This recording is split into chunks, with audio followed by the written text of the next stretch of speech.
Leanne is joining us now and has been for the last 5 items. Leanne, I've enjoyed it. Good to see you. Such good food. You guys are so fun. And you just you're so nice. rocked up early and come. Yeah, why not? So nice that you just. I love it when guests just come in. Yeah, so real. Do stuff. Now, so let's talk about this the story so far coming to London's O2 Arena for one night only. We are very annoyed about this. One night only. On May the 8th, 2024. Why one night only? We need you for longer than one night I only. mean, we were supposed to play over here in 2020. Of course, that didn't happen. And we've kind of been getting back on our feet as a touring artist in the States now. And we thought if we were going to come over here, we might as well do it with a bang. One night, everybody come to the O2. It's going to be a great night. At least you're coming, that's what I Yes. say. I'm grateful for that one night. you. What can we expect? What can fans expect? Like you said, 30 years of music we have to pull from. Yeah, how do you choose? Oh, it's hard. It is, but, you know, of course, people are going to hear the hits. But I loved going on social media and having people, just asking people what they want to hear. So we like to take requests. So I'll have the fans help me put together the set list a little bit. It's going to be good. When you ask your fans, do they come back with, like, really, like, a really obscure B-side? They can, yeah, absolutely. And it's great because I like to hear people's stories with the songs, and they always offer that up, which I love. So you know when you're, you know, some of the stories really like grab my heart and I have to play these songs for people because you know they're seriously invested. So you've always got the bangers, right? But there's some. Yeah, you always have the bangers. It's so lovely for you to know, like you write. People actually listen to an album. It's nice. No, that's what I love about coming over here is I feel like people are seriously invested in like the whole project. And I mean, a lot of people make singles. I truly make an album. I still do. Like, I really want people to listen from front to back as a full story. I'm interested into your rituals before a big tour and concerts. And apparently you bring something very interesting to each stadium. Is that right? Yeah, so I've never, on my writers, which people usually ask for some weird stuff backstage, I've never asked for anything strange, but recently I started asking for a rocking chair. Because when I'm home, I sit on, when I warm up my voice, I sit on this like bouncy exercise ball because it just keeps my body loose and it helps me not think about anything. And I was like, well, maybe they could supply me with a rocking chair. That's the next best thing. And it's great. It's so good. It's so relaxing. But this has taken off because there's Rate My Rocking Chair. It has. We decided to do a series on my socials called Rate My Rocker. And I rate every rocker every night. Yeah, people do love it. Where's been the best rocker you've had of all time? Oh my gosh. I actually have one at home that my dear friend actually created by hand and carved, and it's so beautiful. I do. Let's have a look at Rate My Rocker. Oh my God. Rate My Rocker. Not very comfortable. It is doing the job tonight. Am I gonna give this one a 4? This thing is awesome. I'm giving this one an 8. This is my rocker for tonight, and it's creaky. I like the white. It's my color. I mean, I give it a 6. I'm gonna give this one an 8 for clear. I was gonna give it a 4, but I'm gonna give it a 5. I'm gonna give the people here a 10 for getting it, but I'm gonna give the rocket chair a 5. I mean, let's not even go there with titillating the stuff right there, which we're loving. So, you love a rocking chair. We love a rocking chair. We thought, well, you know, you've been very kind. You haven't put a rider on, you know, this morning. We want her to rate our rocking chair. Exactly. So we've got a rocking chair for you to rate. If you would please, Leanne, if you'd stand up. Oh, my goodness. And we have our lovely art team. That wonderful is stuff. The most incredible art team. This is like a 12. Chris and Katie, thank you so much. Oh, look at this. It's so got your name on it. sparkly. Oh my God, this has got to be the best rocker you've ever had. Oh my God, I'm so happy right now. You guys just made my whole day. What's it like? Is the height right? Is it okay? Have we done everything okay? You have, and it's very festive. It's got your the name on it. purple has my name. Wisteria or something on it. Isn't it lovely? Wisteria. Oh, it's really nice. Yes. Great work. Well, Thank you You can guys. do the rest of the interview right there. I am. Don't worry. Here's the album. Go on, show it off. Tell us about this. That's God's Work. That's my latest record. It came out last year. And actually today there is a resurrected version. There's a couple of songs that we have done new versions of. Innocent with this beautiful quartet, the Orchid Quartet, and then Imagine with Love we did with 3 gay men's choirs, San Francisco, Sydney, and somewhere else. Somewhere else. I can't think right now. I'm jet lagged. Please help me. Don't worry, don't worry. But the gay men's choirs are so beautiful. But I see the collaborations with Ziggy Marley, great band. I love Ben Harper. You've collaborated with so many people. You've done, you know, Elton, Ronan, Rylan. Yeah, Rylan's obviously my favorite. Exactly. Obviously. Is there anyone you love to collaborate with? going for? Yeah, I'm a huge Florence Welch fan, Oh, so I would love to do something with her. We have the same birthday, so I think we'd get along well. She doesn't know we're doing that yet, but she's going to now. Is there anything you'd like to say to her down the camera? Just let her know. Yes, please. I would love to sing with you. It'd be amazing. How does it make you feel that you inspire so many, though? I know Taylor Swift. Taylor Smith. She's a new artist. Taylor Swift has spoken about the fact that, you know, you inspired her so much. Yeah. And I think, can you even remember her at some of your concerts? Yeah, she used to come to my concerts when she was little with signs. I mean, we're not that far apart in age, which is crazy. I just started as a fetus, so that's what happens when you start so young. But yeah, she's done so well, and it's amazing to see all of these young acts that I've inspired. It's kind of wild. It's amazing. Where did you start? What was the origin? Was country just played around your house all the time? Was it kind of... music was played around my house. Like, my dad raised me on classic country and classic rock. My mom raised me on Motown. Like, my godmother raised me on classical and Broadway show tunes. So I was, like, across the board. In Texas. Yeah. And I grew up in Mississippi till I was 6, and then mostly Texas. Yeah. Then a tour bus. Then I grew up on a tour bus. Forever for real. and ever. Leanne, when did you realise that your childhood was not like any other? You know what? Not until I had my stepsons around. They were 2 and 6 when they were first in my life, and I remember the oldest one turning 11.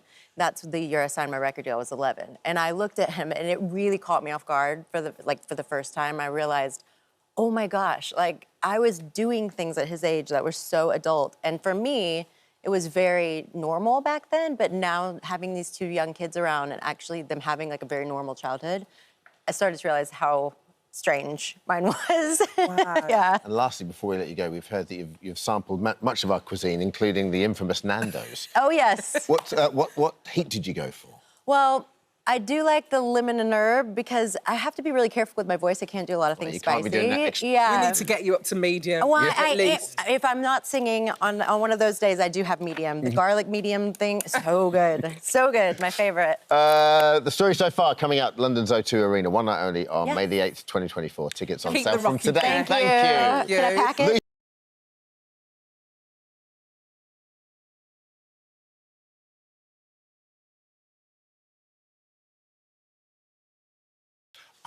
I'm in. Jensen joins us now. Jensen, thanks a million for coming in. So, I remember this so vividly because this team kind of came from the ashes and won the championship. It was when Formula One really excited me when I was watching it. Where did the idea of the documentary come from? It wasn't me, but I... Congratulations on me. Exactly. But, yeah, I was called up by Keanu Reeves and his team.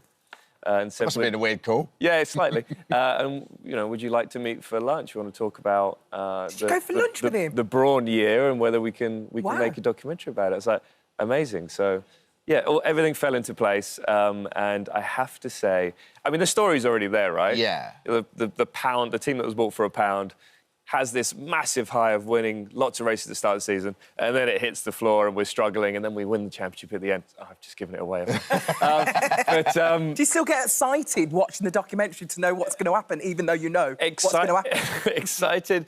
The thing is, when you look at it on a piece of paper, it's like, that's never going to happen. You know, it's the Hollywood movie that isn't realistic. Yeah.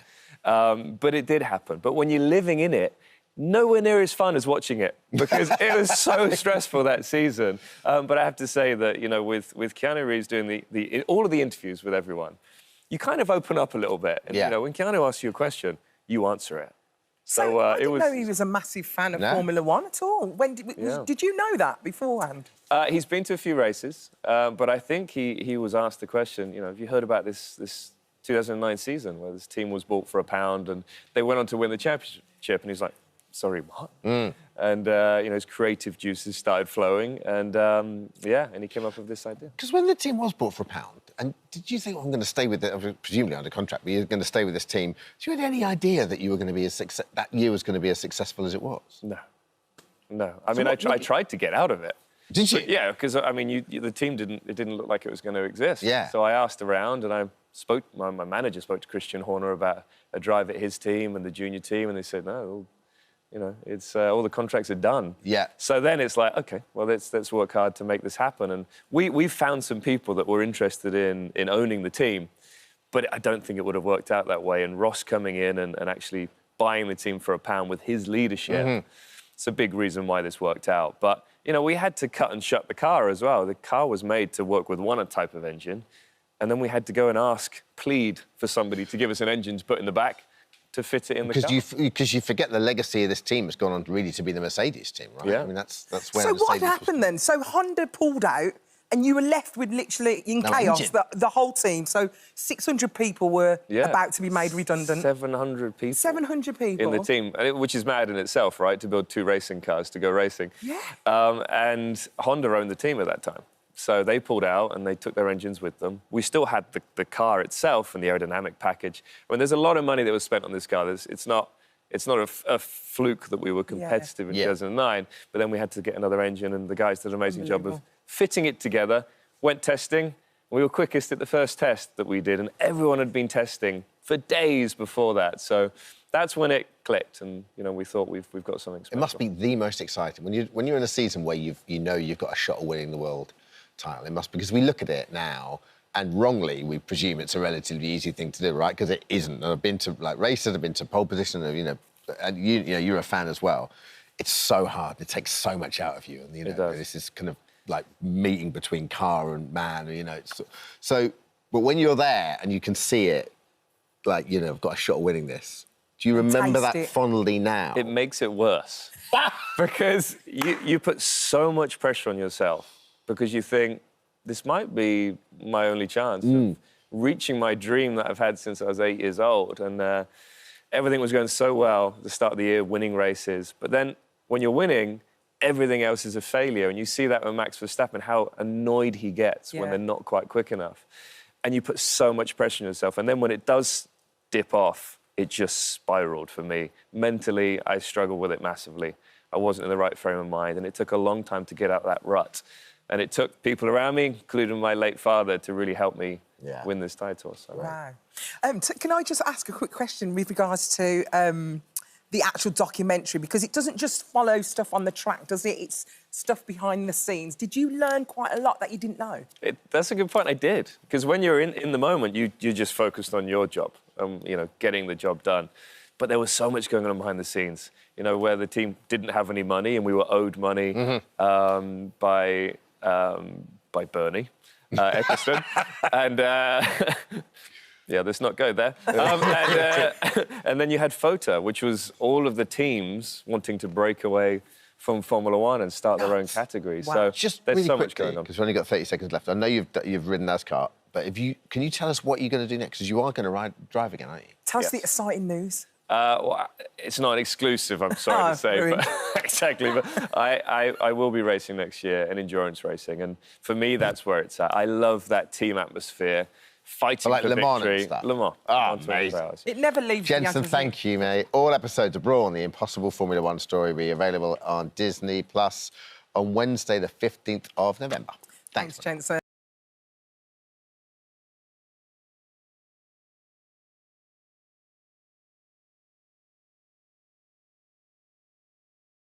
George is joining us now. Hey, so George. good to see you. How I'm are in character. you? I love it. Obviously, we're going to talk about this a Do you little want bit to try later. it on? It's quite heavy. I've never tried it. It's like Liberace, this one. We should talk about it now, because this is all because you're doing Panto, aren't you? Yeah, You're doing yeah. Peter Pan. I'm doing Captain I Hook. wonder who you're playing. Yeah. You're playing Hook. Have you ever done Panda before? No, never. It's exciting. Ever.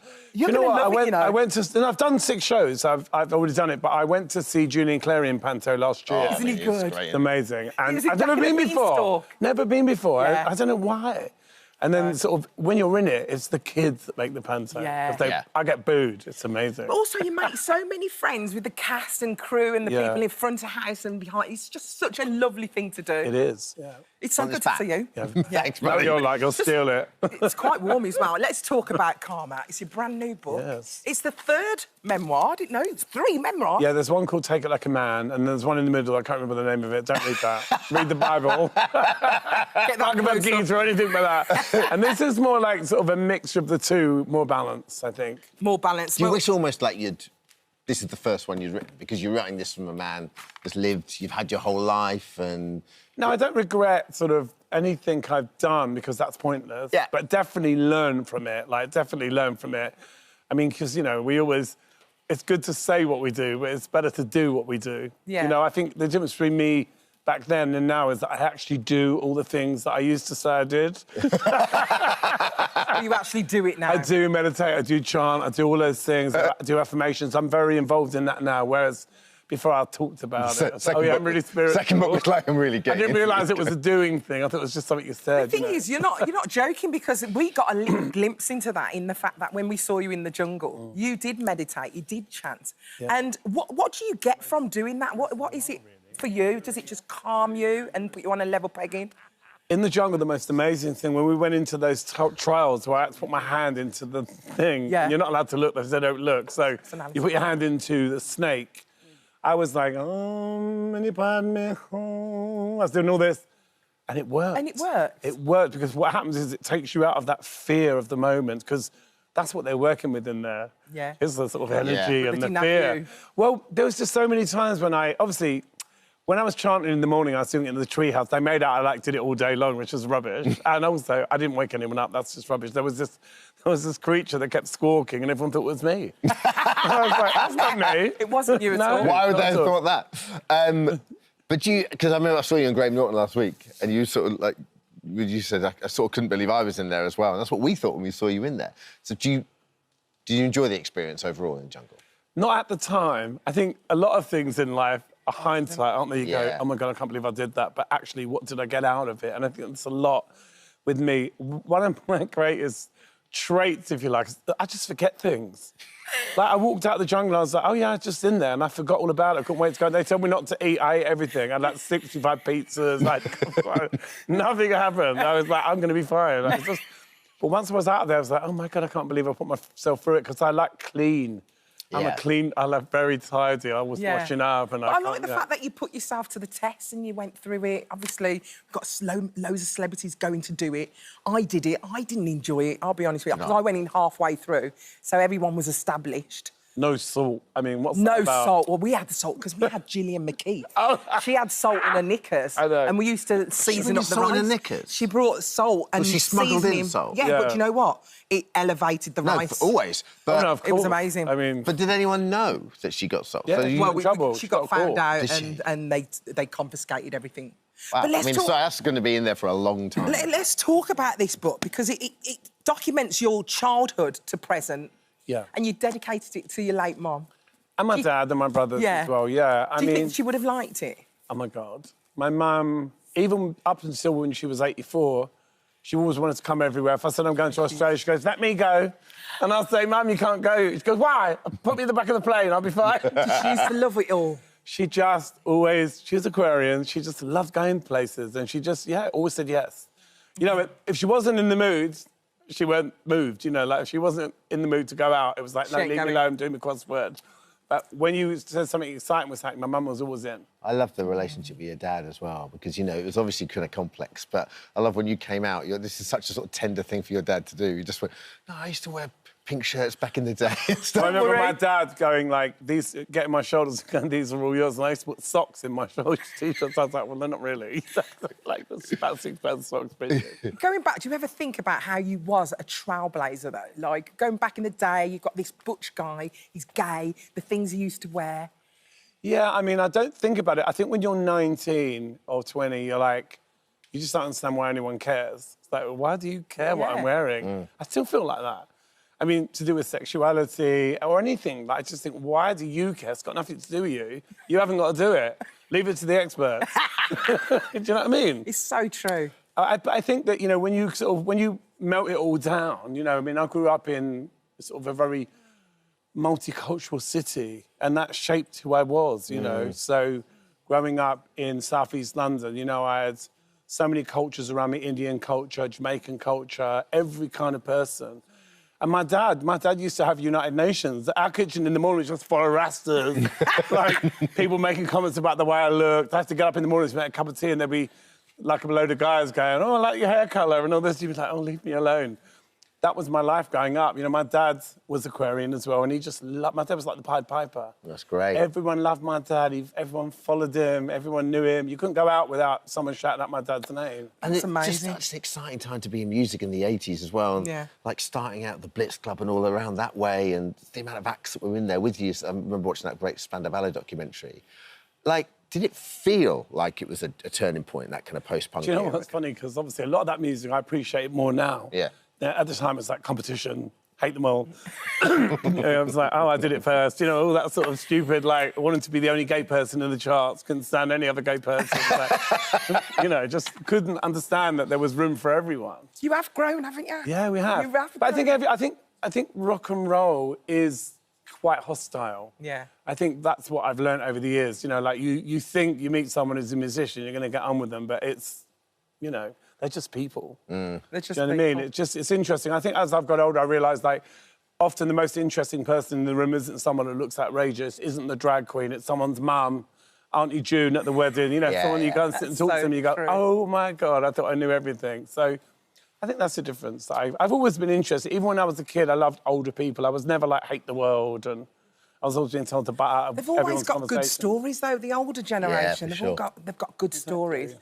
Some amazing stories in there, who the people that you've met, Madonna, Princess Diana took a liking to you, didn't she? What was it, do you reckon, she liked? Well, I've been through, you know, obviously I had my really public drug addiction, Yeah. I'd got clean. I went to this event at the Hippodrome.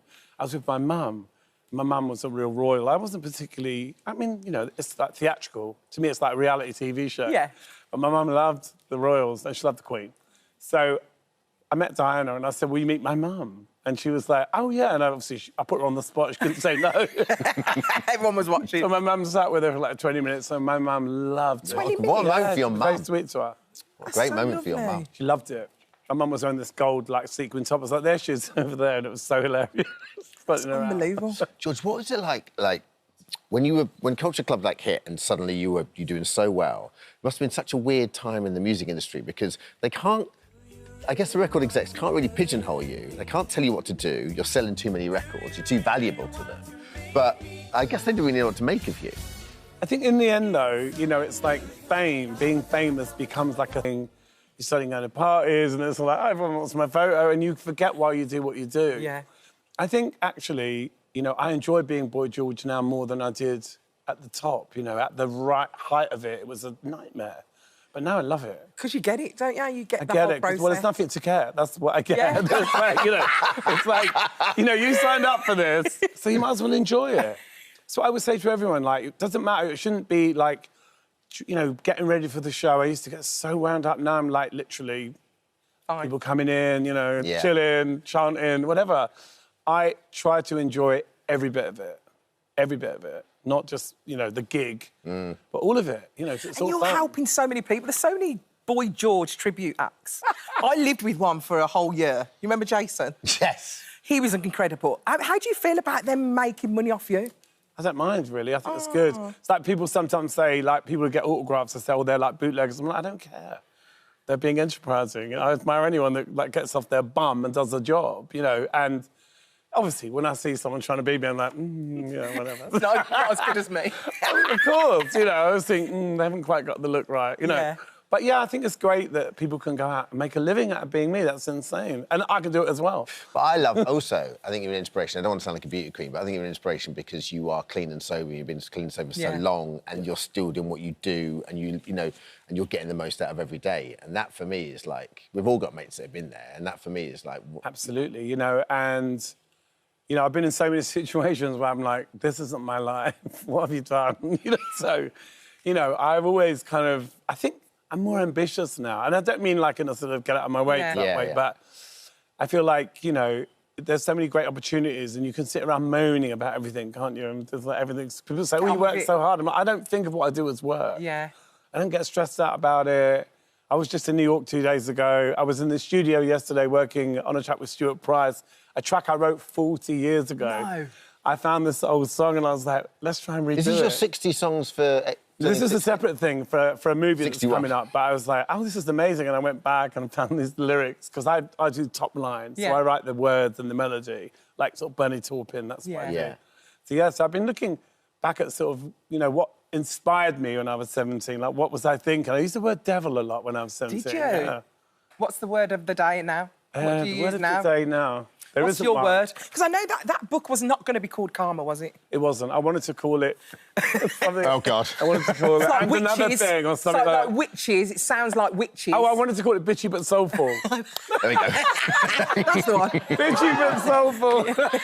Okay. Way to eke out of him. And you're off to Broadway soon. Yes, I'm off to Broadway doing Moulin Rouge. And I knew I was doing it, which is why I was like excited about doing Peter Pan, because I thought that's going to get me ready, you know, for like work. Yeah. I went to see Moulin Rouge and I was like, oh my God, that's a lot. Boy, George, it's such a pleasure to meet you, honestly. Karma is out. It is. I can't wait to read the whole thing. Audiobook's really funny. Oh, I'll do that. There's extra bits on that. There it is. Thanks, George. Extra bitchiness on the audiobook. Thank you, George. Thank you.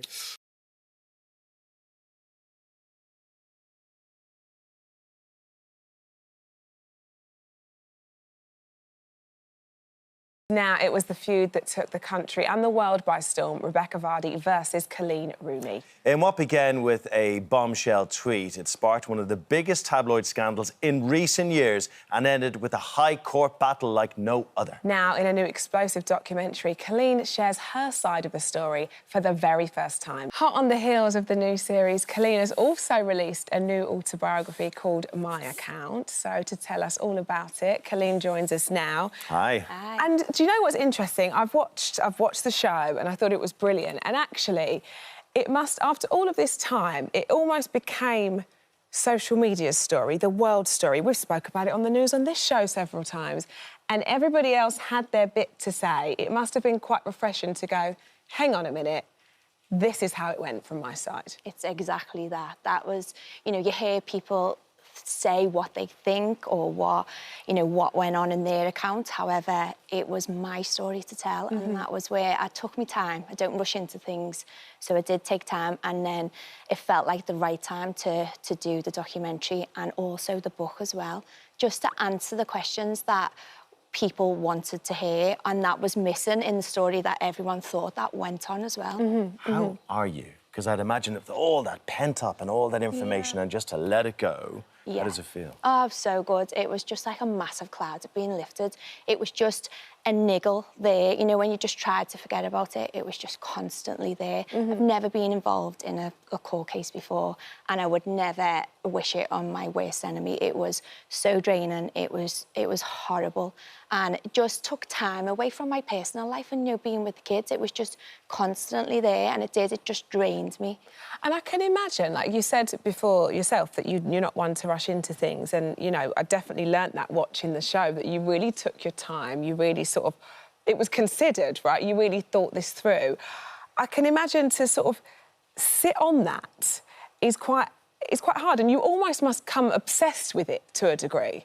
Yeah, I think keeping things in is a coping mechanism of mine. It always has been. If you watch the documentary, you'll see my mum say, that is how I've gone about life. How you deal with it. Until I need to tell someone, or I've got, you know, I'm 100% on something, I will then, you know, let loose and tell it.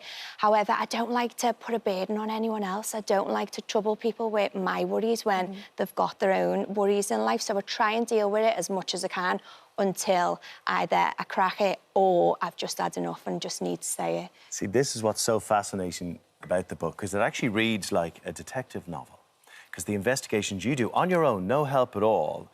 Where did you learn to do that? I know, it's mega, isn't it? I just kind of step people through the process and how you did it all, because it was very delicate, very, very subtle, but it worked. Yeah, there was no investigation to it. It was just, you know, nailing down, why would someone be doing this? Why? What would they get from it? How are they doing it? And obviously I've been in the public eye for 20 years now. I do know how the press works in ways, and I've learned over the years, you know, how people in the public eye do work as well with the press. So that is what I got down to in the end. And it was, you know, I just come across the thing on Hide My Story on Instagram. I thought maybe that could work. And so you blocked everybody out from your Instagram except from Rebecca Vardy, so you knew she had to be the source of the stories. There was no other way to go, but that took a while to break it down. It was from a story, yeah, it wasn't... It was the stories, so it was just the stories I was putting up, and they were the stories that appeared in the national newspaper. And I think that's what's probably hard to sort of crack, because, yes, it's more that you know it's come from that account versus a person, because, you know, there could be people in that account that aren't necessarily her, but it all kept sort of heading back down that same route, didn't it? So that was what the court case was, and obviously the programme, I wanted to set it straight that, you know, this is how it happened, what went on while it was going on, and then the outcome at the end, which, you know, went my way, which was fantastic, and I was pleased with, but I was just so happy to get it all over with. I bet. Yeah.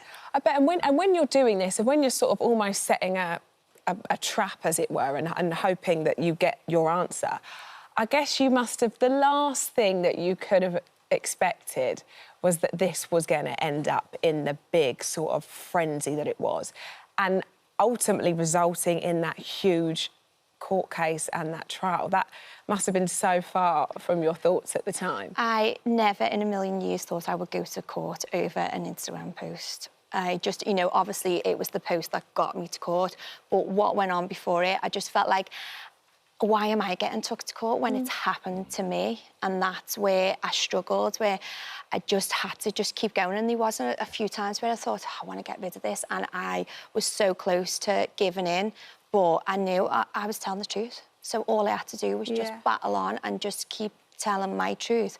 And then hopefully, you know, it will come to that at the end, which it did. Yeah, it was a long journey. Remind everyone, it was your Instagram post, and then Rebecca took you to court for defamation, so it was a defamation case that you won. It's just crazy, isn't it? It really is. Could you have done things differently, do you think? Maybe, but I'm not one for looking back. I did it, and now I'm here. You know, that massive cloud's being lifted. I stuck to my truth, something that's been instilled in me from a young girl, you know, always tell the truth, and that's what I instill in my children, and it you know, it worked, and it's good that it did, because sometimes it doesn't. And I've had so many messages off the back of the documentary of people saying, you know, you've gave me the urge to battle on, you know, people who are going through court cases, and, you know, and always, that's the one thing. It's a simple thing to tell your kids, always tell the truth, but it shows that it does, you know, it does value in the end. Yeah. Do you hope you can put it all past you now? Because this must be... It's been looming, it's been there for quite a while. You've now got to tell your account of the story. Are you hoping that's it? Yes. You can move on? Yeah, most definite. This is, you know, people say, why have you took so long to tell your story? Because it's a big story to tell. I wanted to sit on it, I wanted to digest it. Now I've done it, and, you know, I'm going into a new year with it all behind me. And I love what you've done. You've used this as a completely cathartic experience. Everything's out there, and you've spoken about everything in the book. You talk about your private life, you talk about Wayne, you talk about the affairs. Everything is out there. So I'm just wondering your thought process, particularly talking about Wayne and affairs and how that affects the greater family coming out with that. What made you do that? Well, obviously in the title, it's my account. I've had time to sit down and process it all, and I want to tell my truth and also let people know who I am and the reasons behind my actions and thoughts. And, you know, the thing, you know, obviously the relationship with Wayne, it's been hard over the years, but there's always been love there. So why give up on it if you've got, you know, if the love's still there, why not see if you can work it out? And people haven't seen this part of it because we've done that behind closed doors. It's been, you know, it's been a battle at times, it's been hard. People only see what's in the press. They don't know what goes on in our, you know, life. So it's nice to explain that this is what's happened. You know, it was out there, we've dealt with it, we're moving on. And it can be fixed. It's a great message for people out there. There's troubles everywhere. Yeah. You know? Yeah, of course, absolutely. That one thing that I really noticed, and you get that in your book and also on the show, is how your family are so important to you. That's one thing that really, really comes across, particularly your parents, and they're your rock, aren't they? Yeah, definitely. I've got a great support, you know, network with friends, family, especially my parents, and I'm so lucky to have had the upbringing that I've had, and I do always go back to that, you know, the way I was brought up, my morals in life, and that's how I go forward. And, you know, there's things where my dad, little things that my dad used to say to me and my mum, and now I say to my kids, and I think, oh, that just reminds me of, you know, growing up. But I'm so lucky because, especially being in the public eye, I have had to stay grounded. I haven't had to, but I have stayed grounded, and that's because of the people around me. And I definitely think, you know, you've got to have a strong mind as well, which both me and Wayne do. And, you know, I think it's been a good thing to have that support. There's a kindness to you. I see that in the book, in the way you write. There really is a kindness to you. I'm just wondering how you feel about Rebecca Vardy now, after it's all been done and dusted. I don't need to think about it. You know, I've got my own family and friends and my, you know, obviously I'm focusing on this at the minute, but, you know, going into Christmas, I want a nice family Christmas, and then into the new year, just a whole new, you know, just breathe and then see what happens. But, you know, this is my account. This is how I felt. I don't want to think of, you know, the other side. No, it's done. Yeah, that's it. We'll put a full stop on that. It's a great read, Colleen. It's a really well-written book. It's a really enjoyable read. It's like a detective novel, but it's from the heart. I really enjoyed it. So, look, congratulations. Good job. Have a good, stress-free Christmas, yes, all right? do. There we go. There we go. Thanks for coming in. Good to see you. Honestly, they are so good, and I'm delighted to say Angela and Carlos join us now. Oh, I'm afraid I'm going to fall over. You're not. These heels are not for walking. Hello, really good. Wow. Really good. Quite the entrance. Hey. I'm sorry, I don't know if we like good. How are you? Do you just have to dance everywhere you go now? Is that a thing? No, I try to conserve my energy. There's a good bit of a cone on dancing. But, yeah, you mentioned noises getting up and down. Yeah, it's a real thing. I've got it from both sides now. Yeah. It is. There we go. It's hard work, though. Can we start with just the pain that comes with dancing and rehearsing so the often? reward, Craig. Well, no. It looks amazing at the end, We I get know. to see the reward. Yeah. We get the glitz and glam on a Saturday night, but I imagine all week it's quite tough. Talk us through a week. It's Talk us through a intense. day. What's it like? I mean, it's... You know, I get up and get the girls packed and out the door. So he has a lie-in. Then we go to rehearsals. I've already put in a shift. And, we work on the dance. And Monday, Tuesday can be quite intense because you're literally trying to get, like, technical steps, sometimes often the exact opposite of what you've been drilling into your head the previous week. Yes, of course. So, you know, hips forward one week, now it's hips back, knees bent, knees straight. So unlearning and relearning. 0 naps. It's quite a hardcore. Are you quite the tough dance partner?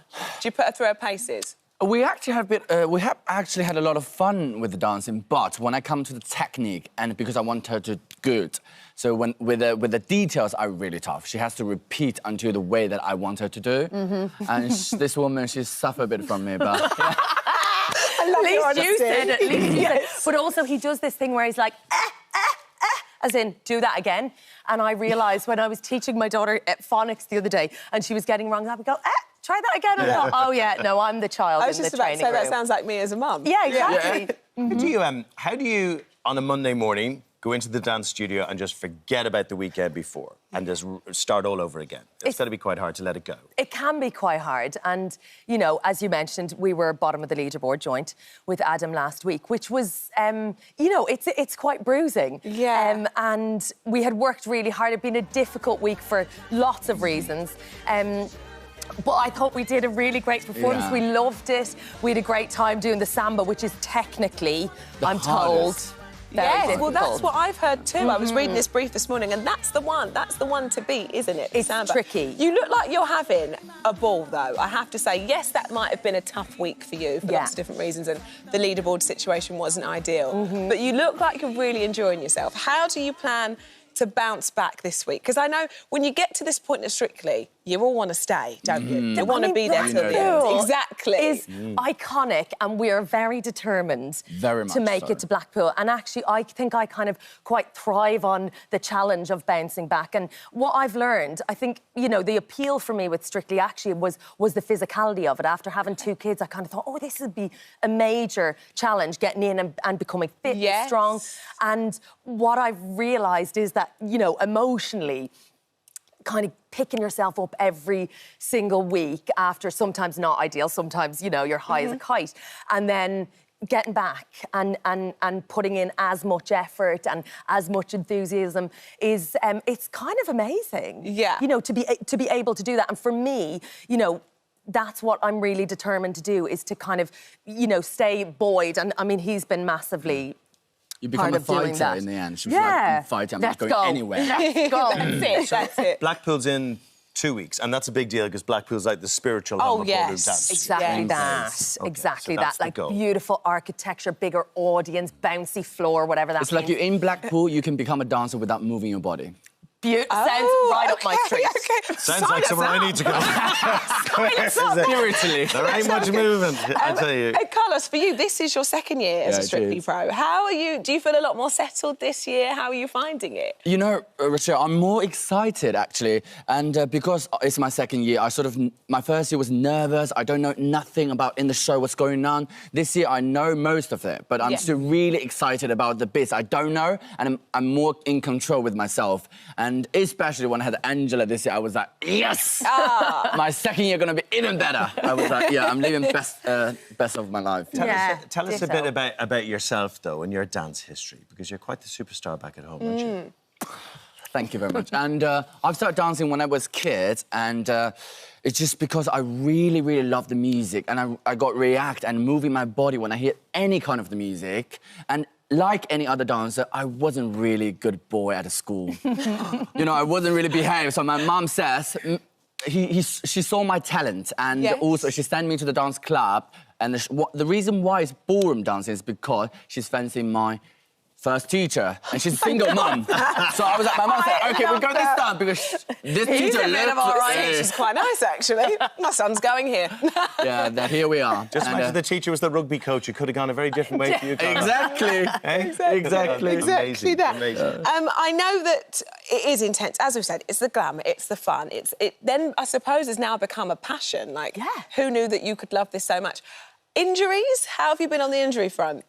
Touch wood, I've been just do that. Yeah, okay, lovely wooden head. I mean, I suffered a lot with blisters initially. Yeah, it was cruel. And my feet are not, like, please don't zoom in on my feet. Not as pretty as they once were. Exactly. Like, I feel like I have dancer's feet, which people talk about with pride, but they're pretty grim. But actually, I've been OK. My neck's in bits at the moment, because there's, like, a ballroom hold. We're doing waltz this week. Oh, it's He's like, you know, it doesn't look natural. I'm like, there's literally nothing natural about it. Are you, when you're dancing, particularly the waltz that looks so glidey and lovely, are you thinking, talking all the time, counting all the time? Well, a lot of the couples count in the traditional 1, 2, 3, you know, 4, 5, you know how it works. With us, we tend to... we've found that... Why do I feel yours is going to be different? It is quite different. We go with noises, which I think Carlos has... Some of them are questionable, I'm not going to lie. Recognise that actually the kind of... different sounds. Or like... that was... We had a moment like a wakun-ka. She was like, what is wakun-ka? Like, there's kind of sound effects for every... I like that. Run us through your top 3 noises. Oh, God. Well, what have we got? It depends on the dancing. For example, the dancing we did this week's waltz, it was like... I know, you're lucky your eyes are open. What about the samba? Samba, one ticka gat, gung gung gat gung gung. Hey, go with the dynamic change. Yeah, he loves the dynamic change. Your mics live during the dance. Never mind the band behind you. We need to hear all of this. Just check. This is water, right? It is all water. Yeah. Oh, good man. I want some of his water. Give me some of his water. How excited are you about this weekend? Very excited. Very excited. The samba did strike fear into the very heart of me, I'm not going to lie. But you've done that now. It's gone, and it feels dreamy and it's romantic. It's very slow and very, it's quite fairy tale. I mean, I think my girls are going to go... I find it. That's what I think. Oh, there you go. Well, listen, best of luck. We want to see you in Blackpool. Thank you so much. You need it. I can feel it. Listen, coming. Touch and... sniff and distance, I keep saying. That's it. It absolutely is. Have a good weekend, this one. Thank you so good luck. much. Go get them. Thank you. Brilliant. Good stuff.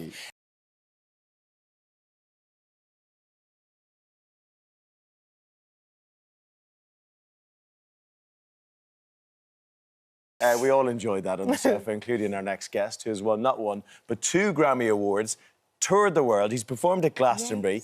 But incredibly, because when you hear his voice, you think, how has he never released a Christmas album until now? Absolutely that. Christmas Wish is Gregory Porter's first ever festive album, modelled by our very own Craig. Look at that. I mean, nothing says Christmas like that. Right there. Gregory, first ever Christmas album. Yeah. Why have you kept us waiting this long? Oh, you know, I had some other things to say, but actually, I wanted to actually start my career off with a Christmas album. And they didn't let me. Yeah. But now is the time. Now is the time. It's a time around the world where we need some uplift and we need some words of encouragement. We need some, you know, there's a song on the record that is called Everything Is Not Lost. And I say, you know, everything's not lost, because Christmas and New Year's is coming on strong. It's like, there was a time in my life, and there's a time now, where I was waiting for Christmas and New Year's to come to give me that renewal, that refresh, that restart. Surrounded by loved ones to buttress and give us strength and give us love. The good food to fortify us. You know, to think back to great traditions. Think back to the things that built who we are, you know, our mothers, our fathers, our grandmothers being around us at that time. A very nurturing time that Christmas is. True Christmas joy. You don't need to sing on the album. Just talk to me like that. Right. And, we're good. We've already bought it. But his voice is so comforting and like a warm hug. It seems so obvious to us that you should do a Christmas album. Yeah. You know what? You know what's the funny thing is my warm-up song is a Christmas song. In the middle of July, I warm up with one of the songs, A Cradle in Bethlehem, you know. Sing sweet and low a lullaby till angels say amen. More. We're like that. Oh my! But this album, yes, it's a Christmas album, but it's also a bit of a love letter, isn't it, to your favourite artists and songwriters? Yeah. You can hear elements of the people who have influenced me. I sing a song from the great Nat King Cole, but stylistically, I'm using gospel, blues, soul, obviously jazz music to tell the Christmas story. And so in my own writing, there's 3 originals on the record. In my own writing, there are elements of Bill Withers. There is a song from Stevie Wonder. There is a song from Marvin Gaye. The greats. The greats. But you know, at this time, I'm taking messaging from Mahalia Jackson. I'm taking messaging from my mother, who taught me how to sing. You know, putting all of my life experience, how I feel about Christmas into the record. And so I hope people enjoy it, and I hope it becomes a staple year after year. Well, I love the effort in it. You're not just churning out a load of Christmas songs. No. There's thought in it, there's emotion in it, and some of your personal history as well, because your relationship with your mum is rife in this album. It sounds just such a lovely time at Christmas in your house. Talk us through, what was it like when you were a kid? Yes, well, there was 8 of us, 5 boys and 3 girls, and not only on Christmas, she did it on many of the holidays, and sometimes just on any given Sunday. She would cook food. This particular Christmas, I remember she cooked turkey greens, cornbread, and candied yams, sweet potato pie. She made all of these delicious things, filled the table with food, and the family, we prayed over the food, and the kids thought we were gonna eat. But we loaded up all the food into the car, into the truck, actually, and we went around and we fed the homeless people from that food. Oh, how incredible. And then we brought the food back, and the 8 kids ate the leftovers from the homeless people. And some of my brothers and sisters protested. We wanted to eat when we want to eat, right? But I think about that memory and what we did, and that it sticks with me that I ate after a hungry person. I ate after a homeless person on Christmas Day. And she was teaching. She didn't do a bunch of preaching while she was doing it. There were no TV cameras. There was nobody watching, nobody on Instagram or Facebook. She just did it from her heart. What a good woman. Yeah. You know, so the lyric is, that's the kind of thing you do on Christmas Day. You know, And so you tell this story in one of your songs. I tell the story in the song Christmas Wish. And I'm so thankful for those little, magical moments that I had with her that informed my music, informed my life. I mean, giving at Christmas time is very important to me. And that seed was planted by her years ago. And that will follow for generations on my boys will. Absolutely that. Yeah. And speaking of Christmas Wish, your fan have got a Christmas wish coming true because you've got an early present. You're performing at the Royal Albert Hall in December. Yeah, December 13th. What a venue. Yes, it already feels, you can walk into that building in June and it still feels like Christmas. Yeah. Just this beautiful, large, intimate jewel box, and it's so magical for me. It's my favorite venue in the it's world. such a special room, It's like a giant Christmas decoration. Right. Yeah. But you know what's lovely? I love the way you feel about... I know it's early to be talking about Christmas, but you seem like Never you guys... for me. Well, there you go. Mark Gregory, you already seem excited about it, I am. And I'm excited about people's anticipation of, in a way, the call for peace. Yeah. In so many Christmas songs, there is, good tidings of comfort and joy. The message of peace, the message of calm is in many of these songs. We need that messaging. We've never needed it more, Greg. Absolutely. There's wars going on around the world, and there's particularly at Christmas is a time for children. And so, yeah. What should we be Need thinking? you say any more? Yeah. Absolutely that. Your mother taught you well. She's a good mama. This Oh, for sure. she was so beautiful. Yeah. She also taught you how to cook. Yeah. And you cooked. Yes. I mean, you properly cooked. You cooked in a restaurant. I did. But now I'm just cooking for hungry family members, and friends, which is something I love to do.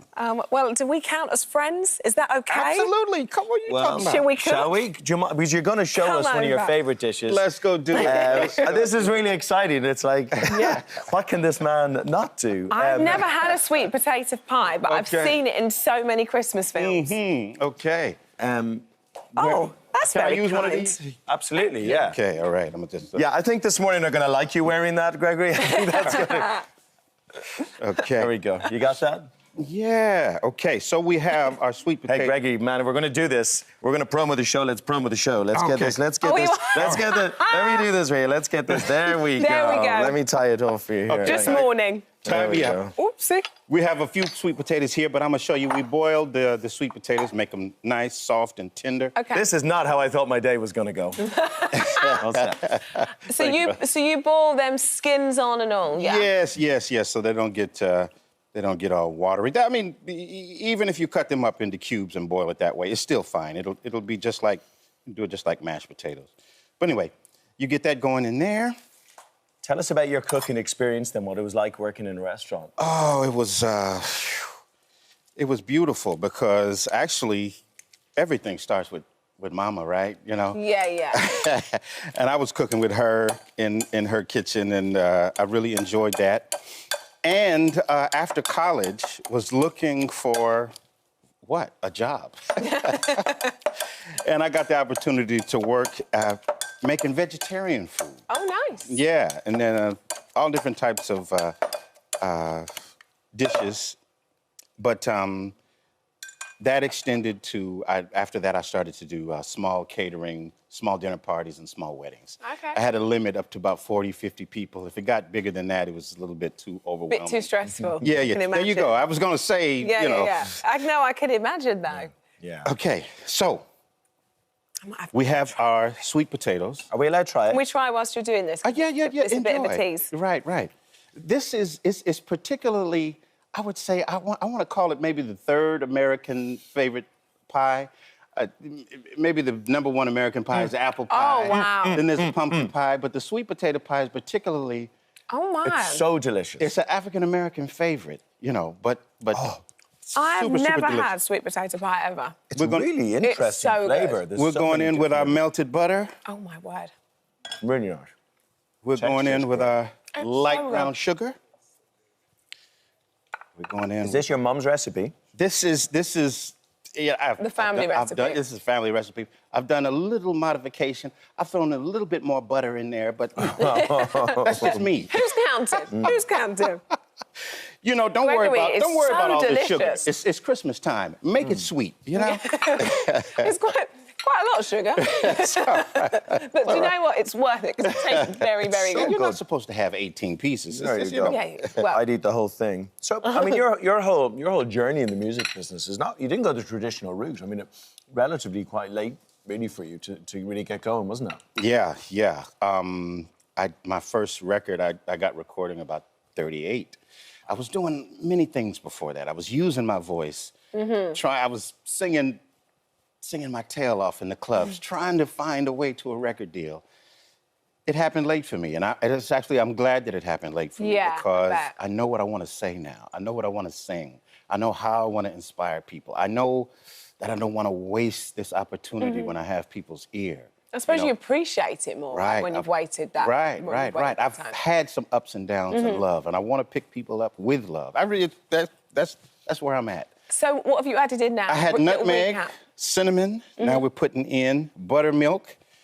Put a little soap. This is like the weirdest but the greatest item ever. It's so good. And a lovely way to do an interview with someone. It's the nutmeg I can really taste because I love nutmeg. Yeah, a little self-rising flour. I love everything. These are all my favourite flavours. It's really, really good. A little salt, a little lemon extract, a little vanilla extract, and then we mix that bad boy up. Oh, don't forget my eggs.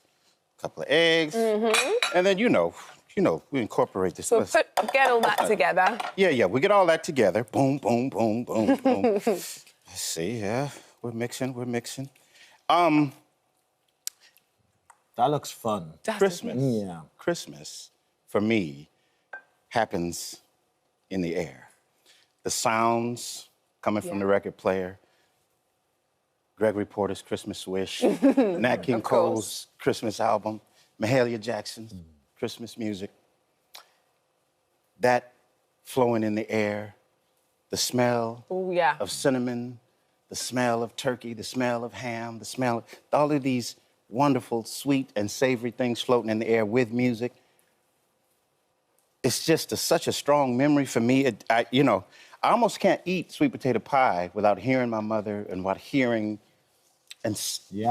hearing sounds. It's really connected. Right, so show us now, because we're going to have to get to the break soon. We're getting a little bit lost in Gregory, aren't we? I don't want this to end. They've been talking to me, so I haven't been able to mix. No, you're right. So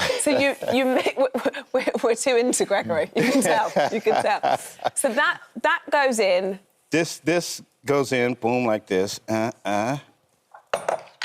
Now, you pre-bake your crust for a few moments. I'm gonna put this in the oven. So it's pretty easy, isn't it? It's pretty easy, and I tell very you, delicious. It's quite easy. It absolutely tastes delicious, I have to say. And here's the big reveal. Here's the big reveal. I was up at 5 a.m. making this for you guys. You made earlier. Well, thank you, because this has just been a taste sensation in my mouth, I have to tell you. And I'm definitely going to make this. Yeah, that's on the menu, and your album, Christmas Wish, is out now, and it's going to be played in our house on the record player. Yes, Greg, it I'm so happy will. to meet you. If you fancy giving Gregory's dish a go at home, you should. The full recipe is on the This Morning app.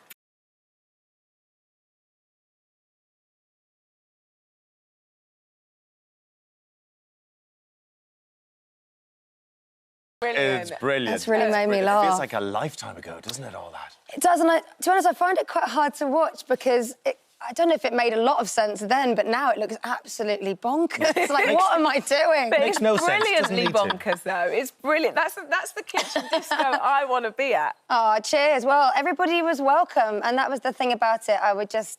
We'd go live at 6:30 on a Friday night. Everybody would come around, and the weird thing is, I would feel like people had really come over to my house. Strangest things. Yeah. Strange what your brain can do when you've got that community. And I suppose because it was live. And it was such a weird period of time that those moments was huge to all of us, right? If you found your little... Well, we hung on to things, didn't we? Yeah, we hung on to moments like that. I really want to know, though, when you did it, right? Yes. I was like, yeah.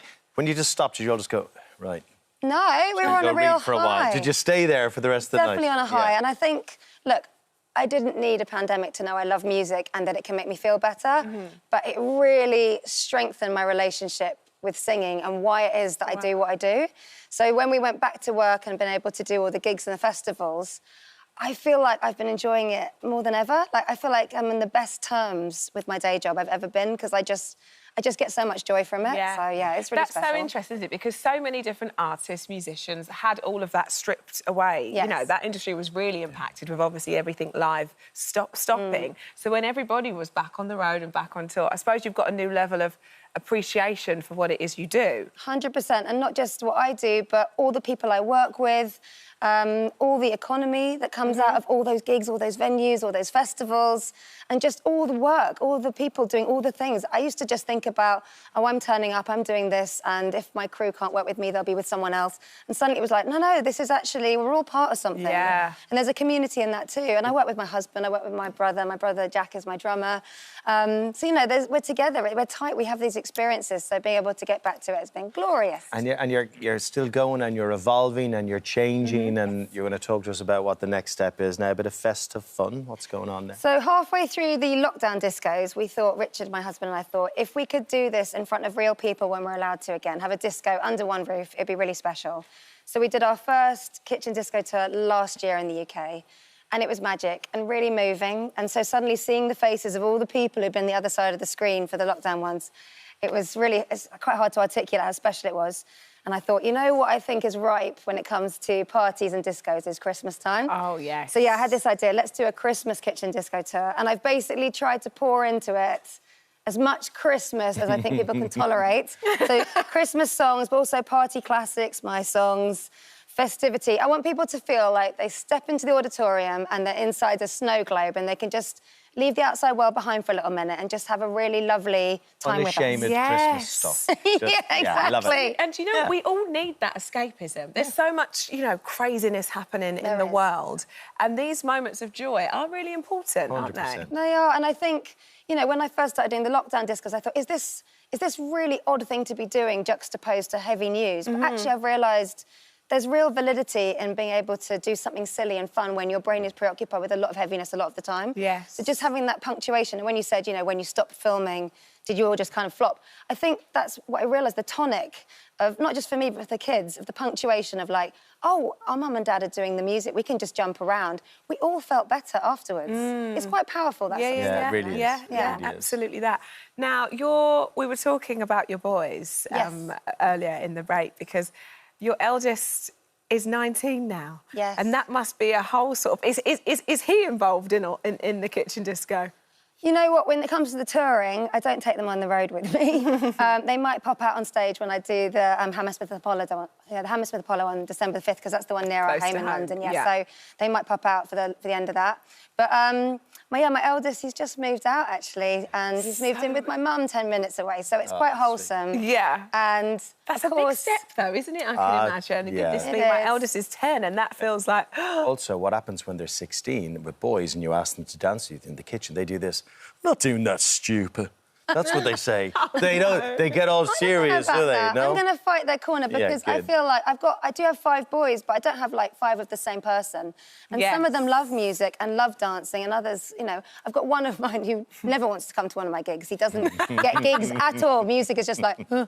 But the majority of them like dancing, actually. So I'm going to stick up for them with that. Yeah, they just don't like dancing with their dad. That's the problem. I don't understand why. Maybe you should start taking this personally. I do. And I get it. I really do. But 5 boys in the house, it's a lot, isn't it? 5 of anything. Yes, it's a lot. Yes.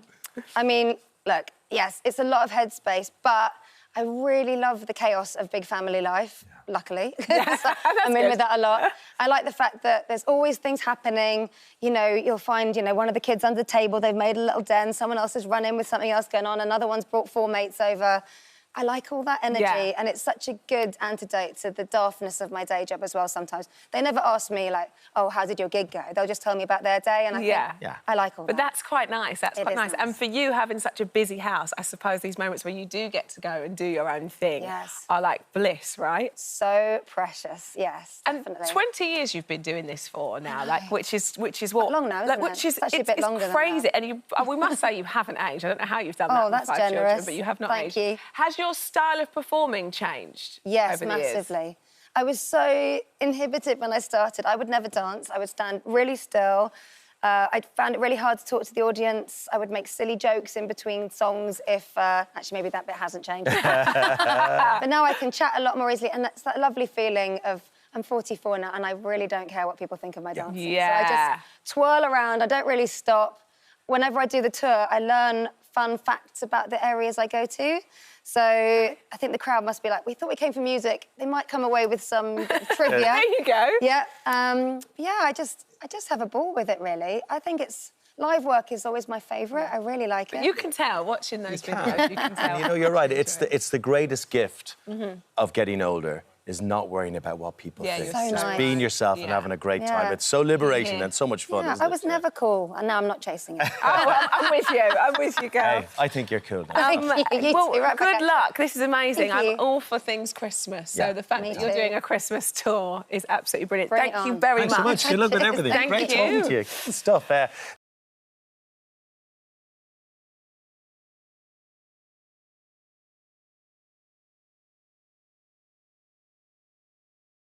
Oh, and now the trio's greatest hits are coming to a stage near you after their brilliant back catalogue inspired the new musical I Should Be So Lucky. Give up the fight for you. Sorry, I had to finish it.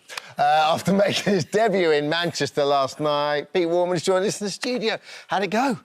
Amazing. It's amazing. I mean, I take my hat off to the cast. I mean, the cast works so hard. I mean, you know... Oh, they put a shift in, I mean, don't they? you know, and it's constantly changing as you go along, and they've got to remember all that, and they've got to perform, not, dance, they've got to be in the right marks, they've got all these things happening on stage. Yeah. It's amazing. And then you've got to sing the songs on top of that. Yeah. And, you're sitting there, and, of course, for Mike and I sitting there, we're remembering when we wrote these songs, and you're seeing people perform them that you just never expected. Yeah. And in different ways.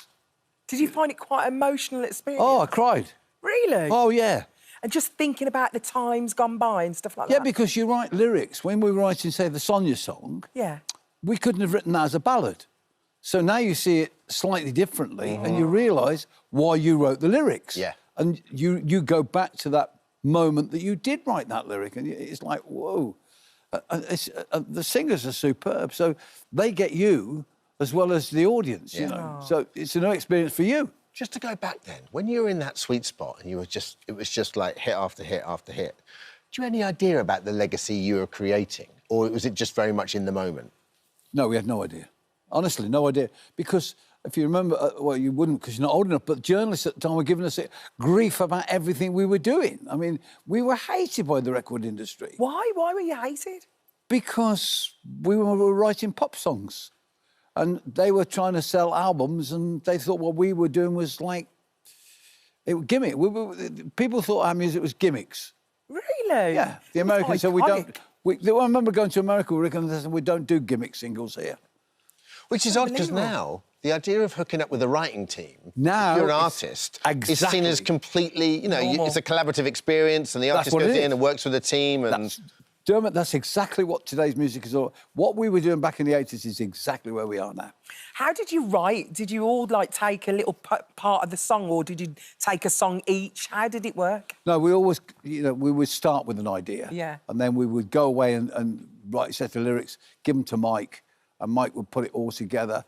And quite often, we wrote some of the Kylie songs with her in the studio, not seeing that we're still writing them. Matt and I are putting it all like this, and Mike's going... I mean, literally, Better the Devil You Know, we had literally probably an hour before Kylie got to the studio, because, and literally we'd had a phone call saying that she was on her way to the studio, but the story had been leaked that she was having this thing with Michael Hutchins and she'd fallen out with Jason, and literally we just went, what are we in for now? Because Michael Hutchinson was the massive rock star. Yeah, he was massive. And, we sort of said, it's Better the Devil You Know. And that'll do. That is so good. And literally an hour before you had the song. Yeah, well, we hadn't finished the song when she walked in. I think we had the chorus, But and that's one of the songs, of course, because at that point she's gone off being the young Kylie. She's now an adult Kylie. Yeah. So, she's with Michael Hutchins. Three of you, for me, is that you're always writing. You know, the consistency is incredible, right? And the pop songs are unbelievable, but they always feel very suited to the artist. Oh, It's not like, you know... Oh, we didn't write these songs. Right. No, we never wrote the songs before. There were no songs that left over that we didn't record, or very little. I mean, because we wrote for the artist. You know, that's why Never Gonna Give You Up works for Rick Astley, because he is that guy you can imagine would be hurt. Yeah. You know, you can imagine that, you know, he was our Dusty Springfield. Yeah. We wanted him to be the male guy, the person that got hurt. Yeah. So how did I Should Be So Lucky come about? How did that song actually work? We had a club guy called Pit Stop, and his favourite saying for everything was, "You should be so lucky." So when she turned up, and I didn't know she turned up because I was at Granada doing the Hitman and Her, and they said, "Well, she's here to record." I said, "She should be so lucky." Because it was Pit Stop's favourite saying. It was just, you know, and Mike just picked it up like that and went, "Got it, leave it with me." Off he went. Wow. So with the musical, so firstly, what's the storyline in the musical? What? It's about emotion. It's about a wedding that's not a wedding, and then it is a wedding, and then it's a wedding everybody gets married. Right. So it's really emotional. I mean, the thing that Debbie Izzet has done, she's captured the lyric of Stock Aitken Waterman, which everybody thinks, because they were all poppets, is quite flippant. They're not. They're quite deep. Absolutely. And what she's done is she's picked up that fact, because other writers, which is why we've never done this before, didn't get the lyric. They didn't get the teenage angst and hurt and care. You know, it's universal, isn't it? Yes, it is. Through it. And that's, you know, why our songs worked. Yeah. Young people, like Sammy and Number One, they picked it up because they knew what it was about. They could Never Gonna Give You Up. Everybody understood what the lyric was. Well, let's have a little sneaky peek at the musical. Let's take a look. I mean, that has got you... Well, you can imagine what the theatre does when that comes on. Right? They just go nuts. Wow. And the end is like that. And I won't spoil it for everybody, but there's the end, and then there's an extra end. So And that's when the audience take over from the cast. And Kylie's actually in it. There's a digital moment with Kylie, isn't there? Yeah, somebody said, is it like the ABBA one? I went, no, the ABBA one cost 150 million. Ours cost us 150 quid. It's about, you know. But it is brilliant. I have to tell you, it shocked me, because I wasn't able to go to the recording, and the way that they do it is really brilliant. Pete, how did you narrow down the track list for this? Oh, we left that to Debbie and the producers. Hard though, no? Absolutely, and I think some of them might even change.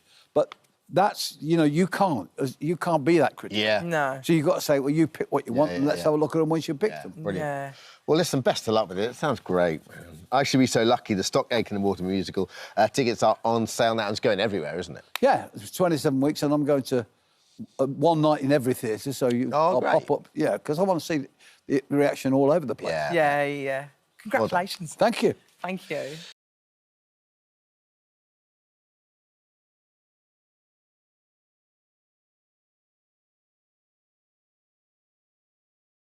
Guest started her career for being so scandalous, and since then she's been a non-stop. We could have been a mistake. She's been a non-stop force in the world of entertainment. Yeah, with 3 platinum albums under her belt, a Strictly Come Dancing trophy, a seat on the Britain's Got Talent judging panel, and 7 best-selling children's books. There is no stopping the gorgeous Alicia Dixon. She's joining us now. She's in the studio. We've been waiting for this. We've been waiting for this. Nice intro. Alicia, so lovely to see you. And you guys. And when I got in and saw Alicia Dixon releasing music, I was like, heart stop, breathe slow, calm down. Oh, bless you. We're going backwards, but in the best possible way. Yeah, so I'm re-releasing my debut album, Fired Up, which never had a physical release in the UK. It came out in Asia. Obviously, 2006 was quite an interesting year for me musically. Look at you, love. Oh, God, I hate that cover. You haven't changed. Stop you haven't changed at all. And I'm also re-releasing The Alicia Show, which is my second album, which more people are aware of, with hits like, obviously, The Boy Does Nothing, Breathe Slow, Let's Get Excited, and we're celebrating its 15-year anniversary. So it's coming out limited edition on vinyl, and which is lovely to This is the thing now, to vinyl. go back to, you know, the beginning before the new year where I put out new music, right? Yeah. I love it. Yeah. I love it. I love Which it. I'm very so excited. I'm so excited for it. Alicia, can we talk about New Year's Eve? Yeah, let's please? talk about it. You've got the big New Year's Eve bash coming back. Yes, so the National Lottery's Big Bash, which I hosted last year with Jason Manford at Wembley. Is Jason back? Jason is back. Yes. We've got an incredible lineup this year. Take That have just been announced. Oh. I know, I mean, Bargain. Do I need to mention anyone No, else? leave it there. We've got Take That, we've got Busted, Cat Burns. Brilliant. Becky Hill. We'll celebrate some extraordinary moments across the year. Eurovision. Obviously. Windrush, you know, celebrate incredible people, you know, and reflect on the year. But ultimately, we want to have a big party and for everyone to have a great time. And tickets are actually, they go on sale today. I say on sale, they are free. There's not much in life that is free. No, there ain't. Get tickets to Nab come them see now. myself, Take That, Busted. They're totally at 1 free. o'clock today. Absolutely. That is incredible. I know. Should we say it again for the people? In the One more time, they're free. Stop shouting, Ash, I ain't got to buy them. Free. I know. I love a freebie. I think that will get everyone's attention, actually. Yeah, which Alicia, is lovely. it is frightening when you sit there and go, it's been 15 years since the Alicia show came out. I mean, I remember it so vividly. It was hit after hit after hit. 21 years since Mystique. Right. No, the last time... it wasn't. 2001. Yes, was our debut single. Iconic. Yes. Iconic moments. And actually, I remember the last time you were on this sofa, I was interviewing you as well, and I'd just done a Mystique Mega Mix You did. before the break that they then decided to show you, which we're not going to bring up. But did you ever think, when you and the girls were in Mystique, that it'd be 2023, you'd be sat on this sofa? We read that intro at the top. I mean, you've hosted Eurovision this year. I want to talk about that in a second. But Strictly, Britain's Got Talent, hosting this, the music still. Do you just count your blessings all the time? I'm so lucky and so blessed. But, you know, being in Mystique for 8 years, you know, just that alone was an intense experience. If I'd just sort of stopped after that, I'd have been quite full and content, because we were so lucky that, you know, against all the odds, we made it, so to speak, you know? So, yeah, I'm so lucky. And do you know the funny thing? I feel like I'm just getting started. Oh, I love that. But I'm very ambitious, and there's so many things that I still want to do, you know? And I think once you've done one thing, it's always like, what's next? You're looking for the next thing that sort of helps you grow as an artist, as a person, you know? And I think creatively, how do you turn that off? Exactly. Well, you don't just sort of wake up one day and say, I'm done, because as a creative, you're constantly wanting to evolve. And talking of what's next, you are actually still creating new music. I am. Yes. So I'm not getting much sleep these days. I don't know how you I don't care. Don't sleep. Give us the music. Apart from 2 children and coming out of the studio at 2 in the morning, 3 in the morning. But I love it, you know, it feels good. And, you know, for me, the mission statement is really just to create music that makes me feel good. And if it makes me feel good and I'm excited about it, then hopefully other people will feel that too. And I know you're not going to give too much away about the new music, but what are we expecting from Alicia? Are we going to get a bit of it? I actually think when you hear my new music, you will feel like that's the Alicia that I know. Right, she knows how to sell it. These tickets ain't free. I'm telling you, she knows how to sell you'll it. Feel like, oh, that makes sense when you hear what I'm doing. Are you excited for it? I'm so excited. I feel really alive and energised, you know, by everything that's happening at the moment. See, we're living in very strange times, and I think all of us need, you know, something positive and joyful, you know, just to sort of look forward to. All of us need escapism, and music is that for me. That's my therapy. And when you do bring it out, it. will you come in here and perform for us? Oh, can I? Yeah. I probably won't be here, but I'll want to watch it. So, I've said it now, it's a verbal contract. What do you mean you won't be here? I'll just pop in and out, you know what I'm like? I'm like the weird neighbour that comes round when no one's in. Just here for the tea, that's all I'm after. You're the best, honestly. I love it. Alicia, when I think rapper, I just initially think of you straight away. Nice. I don't. But... I do see, because I've grown up singing to your beats. And what would you say to any aspiring female rappers out there now that want to make it? Well, essentially, rapping is telling a story. So anyone that wants to rap, think of it as being authentic to your life, to your situation. Don't talk or sing or rap about something that is far removed from yourself. Be authentic and true to you, and then you can't really go wrong. I was so thrilled because, obviously, when we knew you were joining the Eurovision lineup this year, obviously I'm part of Eurovision, I love it. Yeah. And when we knew you were there, me and Scott, my Eurovision husband, I said to him, I went, if she doesn't rap, it will be a crime. And then this happened. Yes, this is what we came for.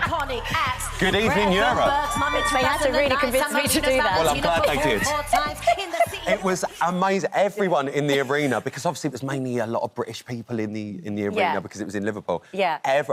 Our box shook when you started rapping. I never Everyone thought... was like, she's rapping. Never thought I'd end up rapping at Eurovision, but what an incredible moment. Did you love every minute of I loved it. I mean, there's nothing more beautiful than seeing countries come together and unite for something so joyful. It's such a special show, and isn't music it? being at the heart of it. And there were so many incredible songs and special people. The whole week felt so surreal. We were in this bubble, but the whole nation was happy for that week that Eurovision was in town. It was. And it felt really Just special. brings people together. And I did genuinely feel honoured to be a part of it. Well, you did We're a glad fantastic you were job. a part of it. Oh, We thank really you. enjoyed you. Oh, thank yeah. you so It much. was I've been really, enjoying really you lovely. guys this week. You're smashing it. Thank you. Oh, we just make it up as we Yeah, go we along, do, don't yeah, we? no, I don't know how we've got this far. I don't know how we're on this, Wigging though. it. I really don't. It's like the kids have took over, by the way. Alicia, it's so lovely to see you always. Oh, Good luck with the New Year's show. Thank Good luck you. with the re-releases. Good luck with the new music. keep And you please ring me. posted. I will. On Yeah. a dodgy Keep you link. posted. That's So what I want. busy, so busy. Thank you so much, It was a gorgeous. pleasure Lovely to to see see you. you. And you guys. Thank you.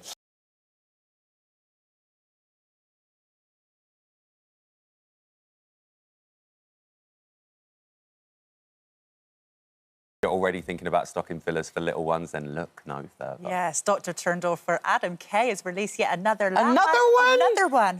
Third children's book here, a Laugh Out Loud children's book, and today it's on hardback. And Adam, I've got to say, the illustration on this is It's so good. absolutely magic. The Look at word's that. terrible.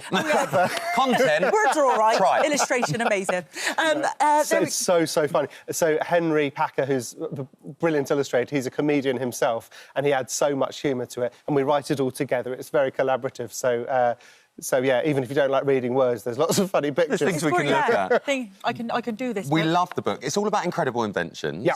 So explain to us, obviously we don't want to give too much away to the kids out there that might be watching, but what have we got to look forward to with this one? So literally everything that's ever been invented is in Ever? there. Ever. If it didn't grow in the garden, it's in there. So like bubble wrap.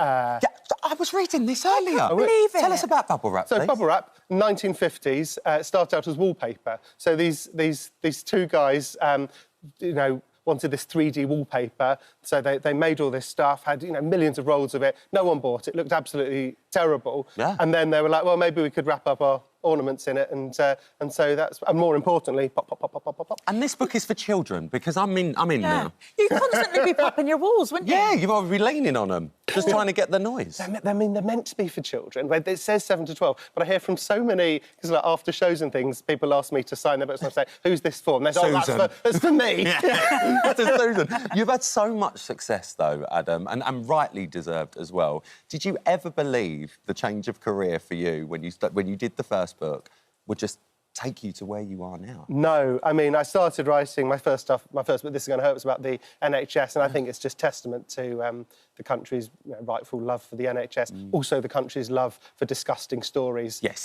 So I think those combined, Bit of both. and that's why people bought the book. And I always remember my favourite author as a child. It was Dick King-Smith, and you're going to be that author to a lot of children. So there's a lot of responsibility on your shoulders now. It's a lot of responsibility. I love getting letters from kids. That's the absolute best thing about this. They're so honest. And also, on social media, I get messages from parents. And there's been this amazing thing I've had a lot from parents saying that my books have got reluctant readers into reading for the first time, which is just absolutely wonderful to hear. What's the best letter you've ever got?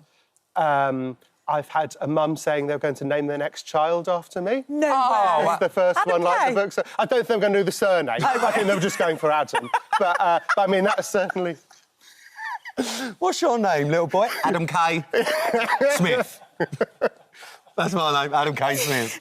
I mean, someone's now got to do that, to one up the I'll do person it. who... You've got Okay, one fine. with it. You've got one with it. You talk about people getting in touch with you, but this time round with this book, you want people to get in touch because this is the hardback out. Yes. But for when the paperback comes out, what is it you want the kids out there to do? So, we've teamed up with the Young V&A Museum and a site called Little Inventors. And I want kids to come up with their own inventions and write it down, draw a picture, and you can send it in on this website, littleinventors.org. And then the winning one, as judged by me and Henry and also some experts, they won't just make the invention, but Henry will draw it, will write about it, and it'll go in the paperback of the book. So I think that's quite a cool prize for kids. So not only are they going to be in the paperback version of probably one of their favourite books that they're reading anyway, But their invention actually gets made. Yeah, it gets made. So, but what I would ask is that they don't make them too good, because I don't want that to be the best bit of the book. Yeah, true. That'd be embarrassing. And